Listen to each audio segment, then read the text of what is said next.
নিজের সম্পদ, চার ভাগ কেউ নিতে পারবে না। সেই সম্পদটা কি না, যদি গৌরহরির যুগল চরণ, ভগবানের চরণকে নিজের ধন সম্পদ মনে করতে পারো, শাস্ত্রী বললেন সেই একমাত্র জানে ভক্তি রসটি কেমন। অর্থাৎ সে জানে ভক্তি রস সার, অর্থাৎ সার কোনটি অসার কোনটি সেটা জানতে গেলে ভগবানের চরণকে নিজের ধন সম্পদ মনে করতে হবে। নিতাই গৌর হরি। হয়তো আপনারা বলবেন তাহলে কি আমরা সংসার করব না? নিশ্চয়ই করবেন। সংসারে যখন কর্ম করছেন, অর্থ উপার্জন করছেন, করুন।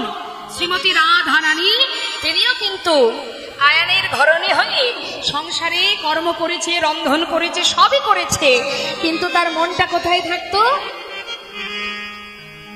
গোবিন্দের কাছে।